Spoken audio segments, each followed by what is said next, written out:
Assalamualaikum and a very good afternoon to Mejar Norzilah and my fellow friends. My name is Lailawati Binti Zulkifli. My matric number is 262337.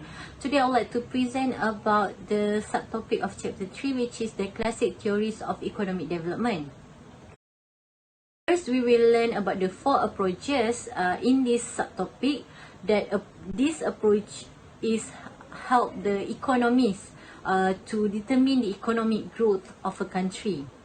So, the first approach is the linear stages of economic growth, where this approach is the development decade of the year 1915 and 1916, where this approach is a process of development in order to achieve economic growth. As you can see in the slide, in order to get the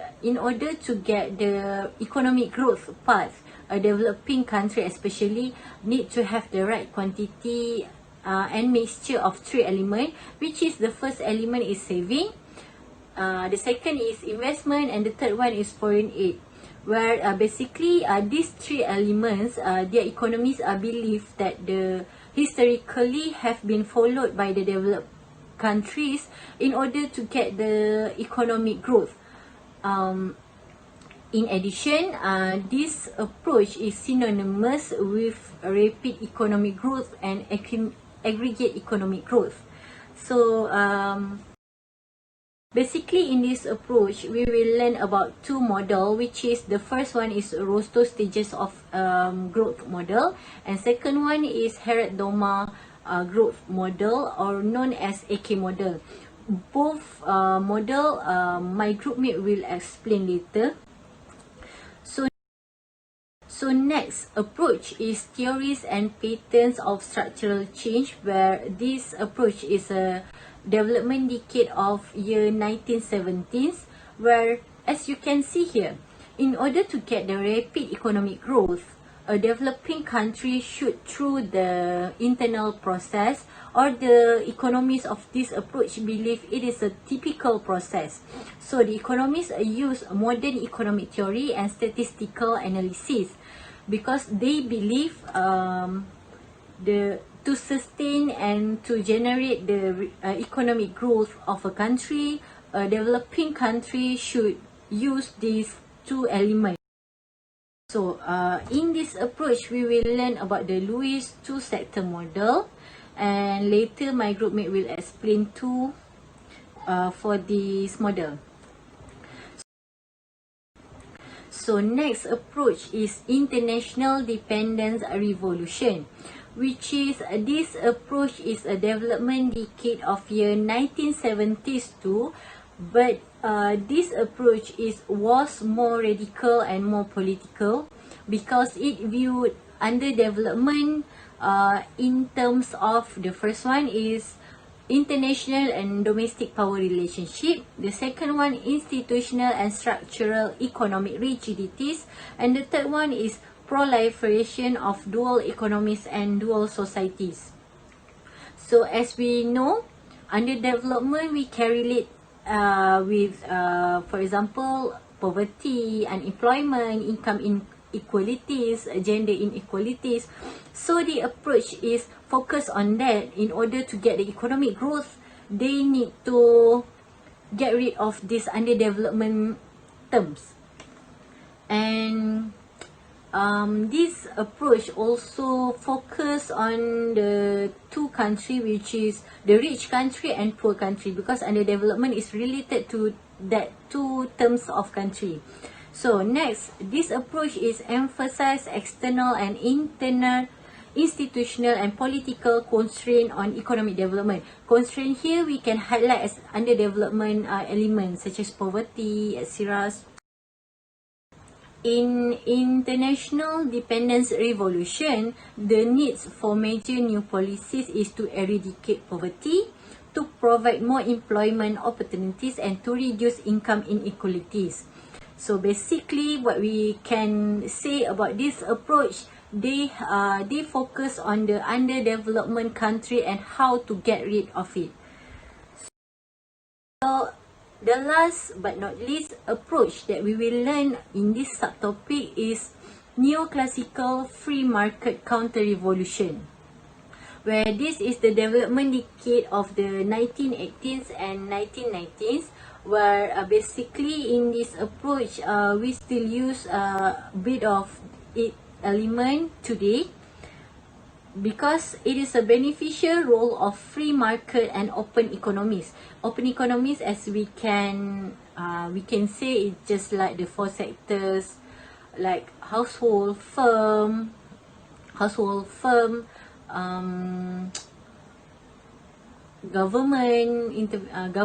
and also import and export. In this approach, and the economist said that an economy failed to develop was not due to exploitive external and internal forces, such as the labor force, raw materials, but it is because of too much government intervention and regulation in the economy. So the government intervention and regulations, such as the policy, monetary policy, fiscal policy, and the minimum wages, maximum wages, minimum price, maximum price, all of that is an example of government intervention and regulation that the economists in this approach believe it is the reason, one of the reason why the economy of a country is hard to develop. So that's all from me. Thank you. Hi, my name is Toh Kim Yi, normal metric 261343, and now I will continue talking about the development as growth and linear stage theory for Rostow stage of growth and Harrod-Domar growth model. First of all, Rostow stage of growth, also can call as stage of growth model of development. It is a theory of economic development associated with the American economic history World W. Rostow, according to which a country passed through sequential stages in achieving development. And the Rostow had present 5 steps through which all the country must pass to become developed country. And the first stage is the traditional society, where the country with the economy that limited technology, static society. For example, low level of trading. And when the country is facing the transition triggered by external infusion, interest on market, it will go into the second stage, where is the precondition for takeoff. It is a commercial exploitation of agriculture and extractive industry stage. For example, the society will start to develop manufacturing and other more. And when the installation of physical infrastructure and emergency of socio-political alert, it will go into the third stage, where is the takeoff. It is the short period of stage for development of a manufacturing sector in intensive growth, and the investment in manufacturing exceeds 10% of national income, development of modern social, economic, and political institutions. It will go into the fourth stage, where is the drive to maturity. It's the long period of stage for development of wider industrial and commercial base in increase the economic growth and the standard of living. And when a country is in the exploitation of comparative advantage in international trade, it will go into the last stage, where is the age of high mass consumption. This stage is a country economy flourishes in a capitalist system, and the US had occupied in this last developed stage. And now I will talk about the Harrod-Domar growth model. It is a functional economic relationship in which the growth rate of gross domestic product depends directly on the national net saving rate and inversely on the national capital output ratio. And the net saving equation is the S equal to the proportion of the national income. And the net investment is the I equal to the change of the capital stock, and the change of the capital is also equal to the capital output ratio multiplied to the change of national income. And for the net national saving equation, it is S equal to I. In another way, is the proportion national income equal to the capital output ratio multiplied by the change of the national income. And to calculate the rate of change or the rate of growth of GDP, we can use the S divided by C. The S is the proportion divided by the capital output ratio. Equation 3/7 is also often expressed in terms of gross saving, in which case the growth rate is given by gross saving divided by capital output ratio minus rate of capital depreciation. And from this equation, we can see that when the increase in the saving and investment, it will increase the economic growth.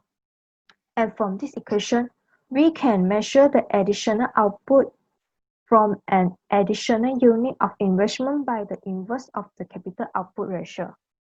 And this model more focused on the role of capital investment than the role of labor force growing and technological progress. But there is now growing evidence of per capita income convergence within change in per capita income by population size. Assalamualaikum and hi, my name is Atiqah Binti Saidin. My metric number is 264503 and I'm gonna continue to the obstacle and constraint. Returning to the stage of growth theory and using our simple Harad-Doma growth model, we learned that one of the most fundamental strategies of economic growth is simply increase the proportion of national income saved. If we can raise the S, we also can raise the rate of GDP growth. For example, if we assume that the national capital output ratio in some less developed country is 3 and the aggregate net saving ratio is 6% of GDP, this country can grow at a rate of 2% per year because you can look the calculation below. Change in y per y equal to s per c. S is 6%, C is 3, and you can get 2%. This calculation shows that the country grow at a rate of 2% per year. In fact, Rostow and others define the take-off stage in precisely this way. Countries that were able to save 15 to 20% of GDP could grow at a much faster rate than those that save less. The main obstacle to or constraint on development according to this theory is relatively low level of new capital formation in most poor countries. Thus, the capital constraint stages approach to growth and development become a rational and opportunistic tool for justifying massive transfer of capital and technical assistance from the developed to the less developed nation. Next, continue to necessary versus sufficient condition. What is necessary condition? Necessary condition is a condition that must be present although it is not to be in itself sufficient for an event to occur. While the sufficient condition is a condition that when present causes or guarantees that an event will or can occur in economic model.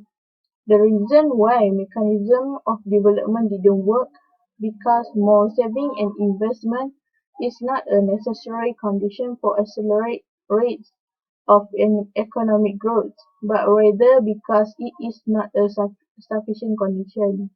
The Rostow and Harad-Doma model implicitly assume the existence of this same attitude and arrangement in other developed nations. Yet in many cases they are lacking as a complementary factor such as managerial competence and skill level. There was also insufficient focus on another strategy for raising growth, which is reducing the capital output ratio, C, which entails increasing the efficiency with which investment generate extra output. That's all for me. Thank you. Good day, Dr. Norzilah and my fellow friends. My name is Choo Rong. My matrix number is 262553. Today, I'm going to share with you about what is structural change models. Structural change models can focus on models which underdeveloped economics or a country transform their domestic economic structure from a heavy emphasis on traditional subsistence agriculture, like in the video, to a modern, a more urbanized and more industrially diverse manufacturing and service economy.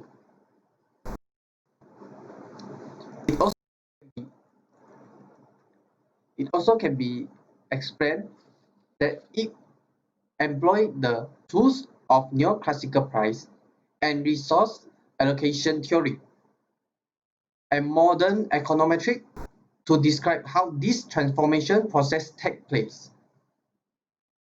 Okay, let's look further into the Levy's theory of economic development. For the basic model, which is the best known earlier theoretical model of development. The basic model is also known as two-sector plus surplus labor model. For the basic model, it has three features. For the first one, the economic consists of two sectors, which the first one is traditional and the second one is modern. Okay, for the second features, which is traditional structure sector, has surplus of labor, which for the marginal product of labor must be equal to zero. For the third feature, for this basic model, is focused on process how the transfer of surplus labor and the growth of the output means the total output, how it's grown in the modern sector. Let's have a look for this guy. This guy is a successful economics, which named Arthur Lewis. He's the one who developed this model, and he's born in 1950 and died in 1991 in Caribbean islands of Saint Lucia. He's been taught in London School of Economics, which in University of Manchester and Princeton in 1957. In 1954, he published a book which named Economic Development with Unlimited Surplus of Labor. In 1979, he successfully awarded a Nobel Memorial Prize in Economic Science for the popular models that he has developed, which is the Lewis model and the theory of economic growth. Okay, my friend will continue with the Lewis of modern sector growth in a two-sector surplus labor economy. A very good afternoon to Mejar and fellow friends. I am Choy. Today I would like to present about the Lewis two-sector model. First, we talk about the traditional agriculture sector. First thing we see here is that once again, we assume that there is surplus labor, and what that means in terms of this dragon over here is that we are over here somewhere. Therefore, we can see that the marginal product of labor is equal to zero. So even we reduce the number of workers, the total product of agriculture sector will stay exactly the same. There will not be any change at all. And when we see here with this number of workers, because this is not a non-competitive industry, there is the real wage of the agriculture sector worker is not equal to the marginal product of labor. If it was, they would starve because the more product labor is zero, so they won't get anything. So instead of the real wage is determined by the average product of labor, what we can think of here is that they produce output and then share the output equally among the family's member, so everybody get to the average. So this is the explanation for the agriculture sector. The important part is they have surplus labor over here, and therefore as we move workers out of the agriculture sector and into the modern industry, our total product of agriculture stay exactly the same. Next, we talk about the modern industry sector. The modern industry is characterized by competitive market. So here's the marginal product of labor is going to be greater than 0, and the real wage will be equal to the marginal product of labor. The big assumption for the modern industry is that all profit will be reinvested into new capital, and that's how capital accumulation occurs. And when we have a capital accumulation that's going to lead a sustainable growth. This is the example of the modern industry. We have the total product curve for the modern industry, and we have the demand and supply for the labor and how the real wage is determined. The demand for labor is equal to the marginal product of labor in the modern industry is given by this downward sloping curve. The surplus of labor is perfectly elastic because workers are just coming from the surplus labor in agriculture sector. By this setup here, we just go a little bit out. We can figure out the total product in the modern industry. Then we can use this equation to figure out the total product is in the entire economy, which is the industrial output at the agricultural output, which is constant. First of all, we have this total product being produced by this number of workers, LM1, but all these workers are going to get paid the real wage, which is equal to WN, and therefore we can see that the area WMB LM1 0, that is a rectangle. This is the amount of the money that goes to the workers. But total output is actually made out of the marginal product of each labor. So if we add up total output, we will get this trapezoid. And you notice there is one area left, which is ABWM. So this little triangle is the amount of output or income goes to the capital owners. So the capital owners get this, then the capital owner going to reinvest. So when they reinvest their profit, they're going to have more capital. So for the next period, the capital is going to be KM1 plus the profit, let's call pi. So we're going to have more capital, then the total product curve should be shifting up. The new total product curve is going to get steeper, so the marginal product of labor curve or the demand for labor should be shifting up. Now the capital owner can make more profit, so they want to hire more workers and up to the real wage is equal to the marginal product of labor. We can find that they want to hire more workers up to the LM2. So this is the number of new workers we have.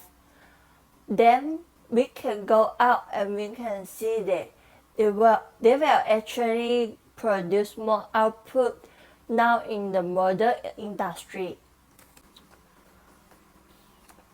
We can also see that workers get this rectangle and the capital owner will get this bigger triangle. Then the capital owners are just going to reinvest once again, and the profit made is just going to become a change in the capital stock. So we can sum out that the change in the capital stock will then be reinvested, then shift out the production cost and also shift out the demand of the labor. They're going to hire more workers, they're going to produce more product, they're going to make more money, and they're going to keep reinvesting, and then maybe until they run out of workers or until they run out of surplus labor from the agricultural sector. The end of the example, you can see that they will just keep going, and this will be sustainable growth until we run out of the surplus of workers from the agriculture sector. So the total product is equal to TPM, which is increasing, plus the TPA, which is constant. So the total product here is going to increase. The total number of workers is equal to the workers in the agriculture sector plus the number of workers in the modern industry. So the number of labor is remain the same. L here is also remain the same, whereas this one is increasing, which means that the per capita income or output per person is definitely increasing. And this is of course what we mean when we say we have economic growth. So let me just recap here. According to the Levi's two-sector model, we will have economic growth, and we will also have capital accumulation because we will invest profit into new capital, and we will see a greater amount or a bigger share of modern industry in a total output. How we count for the share of one sector? That is the total product for that sector divided by the total product for the entire economy.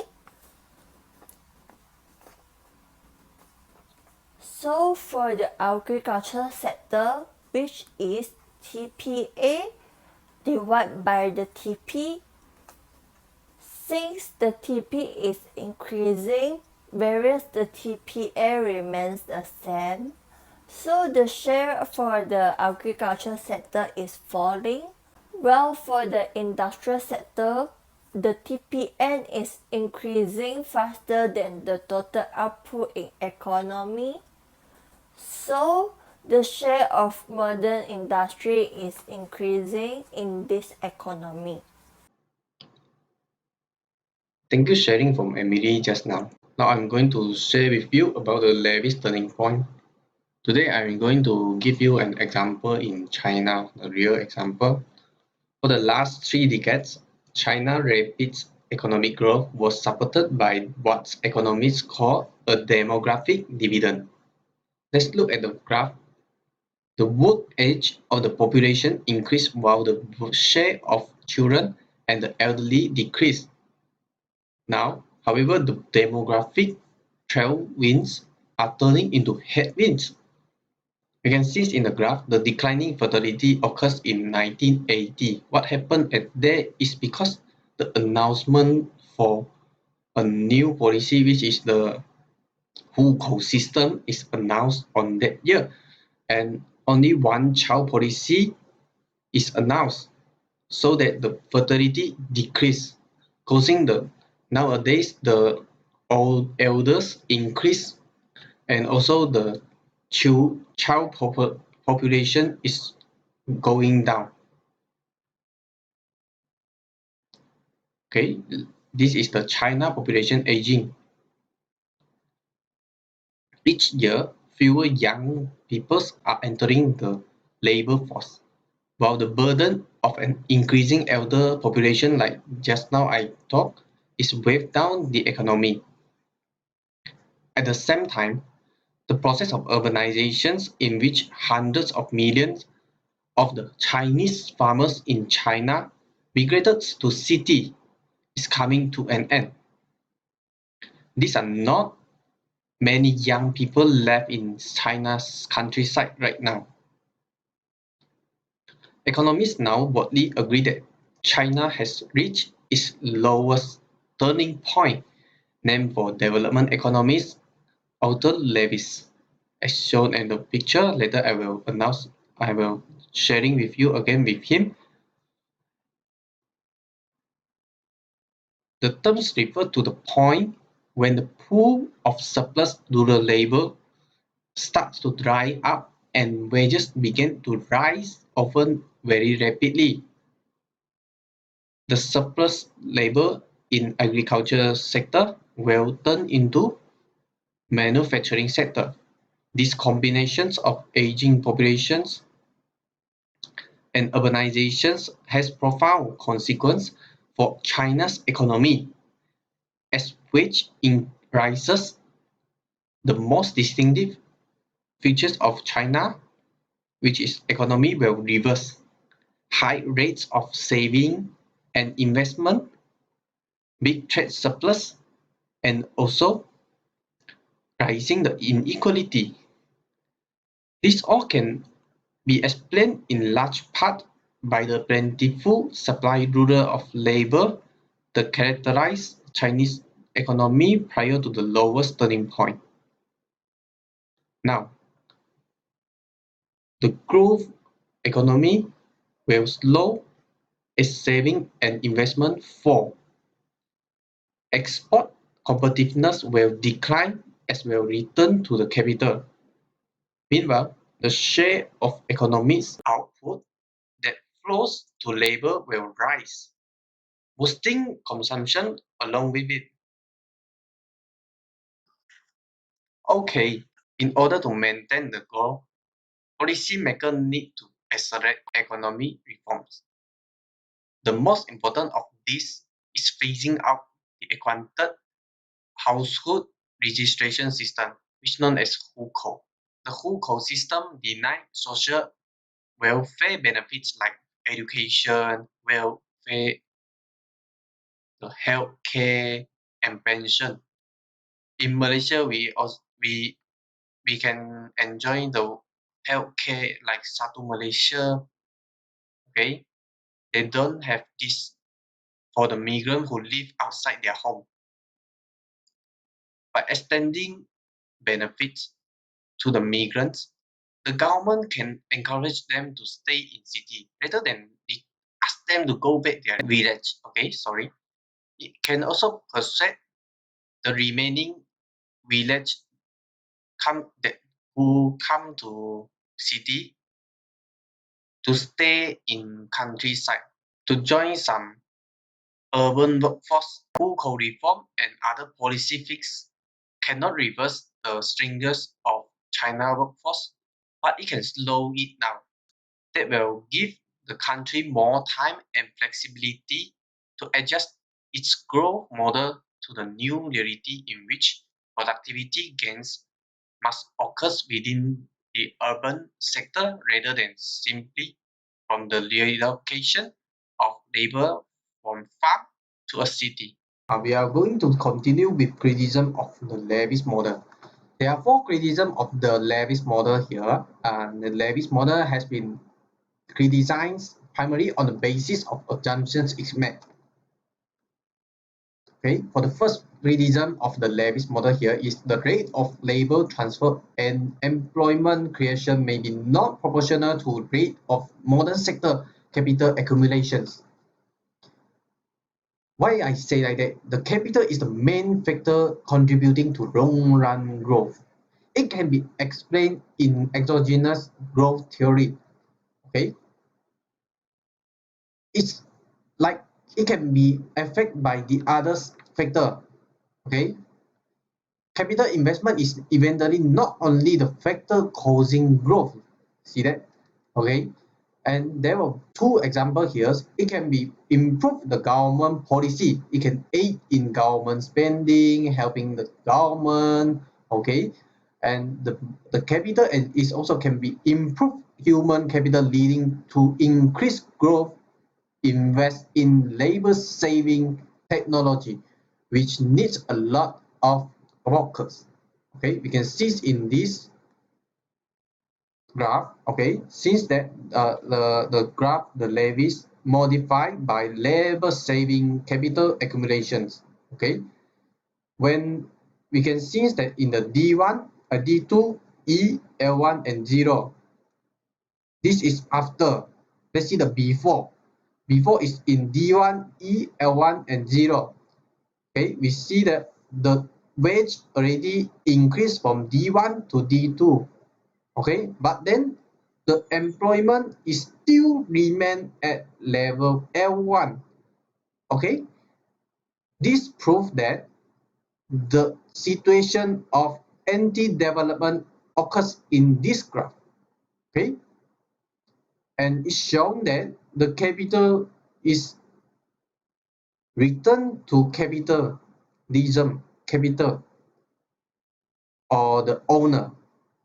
Okay, they didn't use for own for more labor. Okay, secondaryism here is surplus labor in rural area and full employment in urban. Is that true? The model assumes that surplus labor exists in rural area, while there is full employment in the urban area. In reality, exactly reverse in least developed country. The least developed country is like the India, Bangladesh. Okay, like last time is very poor country. Okay, there's a substantial open unemployment in urban area, but almost no general labor in rural location. Okay, for the third one, institutional factor. The institutional factor like union bargaining power, civil service wage scale, multinational cooperation, hiring practice tend to negate competitive force in modern sector labor markets in developing countries. Okay, it's also criticized in this model. For the fourth one, which is the assumption of diminishing return in modern industrial sector. The finally evidence suggests that increasing return prevail in the modern sector instead of diminishing return, which means that the modern sector might continue to use and more of capital instead of labor. Okay, let's take a look. Today's I have one machine. I buy one machine. I'm the boss, and I employ one labor. Can you imagine one labor need to help me to clean the washroom, to produce the product, and need to do the logistic thing, need to deliver the all my thing. The proficiency is quite less. But then if I employ two laborers here, we can see that they have specializations.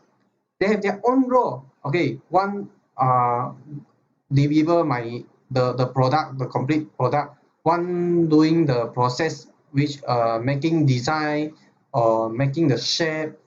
Okay, as we adding the variable resources to fixed resource, the additional output will eventually decrease. Why we say like that? If you only increase the labor, but you don't give them the equipment or the machine, how they going to work? Is that all together, all gathered on the same machine, but then all control the same machine, but the machine only can produce one item? Is that proficiency? No, right? Okay, we also can explain by the table. When we employ one labor, it can produce 6 waste. Okay, when we employ two, the number of waste produced increase to 13.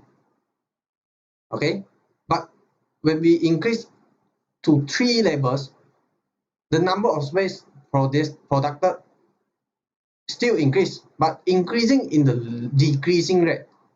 We can show that the marginal product has been decreased from 7 to 6, and until we employ 5 labors, the number of waste produced has been less than the number of labor produced, which is 18. It's a negative marginal product in the increasing in the decreasing rate. Okay, let's talk about the levy structural change of models of growth. We can see that only one traditional agriculture sector, there are many surplus labor, but then they migrate into the manufacturing sector. Why we have so many manufacturing sector? Because the surplus labor has been employed by the manufacturing company. The manufacturing company have growth in the profit, and they use the profit as their new capital, and the capital will be combined together to produce more profit. Okay, this is capital accumulations, and this is the structure that made by Lewis. Okay, in the structural change and patterns of development, the accumulation of capital, both physical and human, there's a set of interrelated changes in the economic structures of the country, like from the traditional economy to a modern one. They make like the traditional agriculture to manufacturing sector. This improve some transformation of production and change in the composition of consumer demand. The international trade and also the resources will use, as well as change in social economic factors. What we can see is that affected, which is the urbanizations, the growth and distribution of the country population. Okay, all of the factors will affect to this structural change. Okay, so that the country or economy will be changed from the traditional to the modern. Okay, the study of accumulation of physical and human capital and the change in consumer demands from emphasize from food and basic necessity to manufacture goods and services. This like last a long time ago, they only needs the food, they only needs the clothes or a house to grow. But now you can see that in the reality, we need a phone, we need a big car, we need a big house, everything like the game, everything's they transform in from a old version to a new version. This is a transformation. Okay, there are many of them with the growth as evidence which transform living in the rural area, they migrate into the city area. There's a transformation in the structural change model of growth. Okay, thank you so much for today's sharing. Hope you all like our sharing today. Thank you.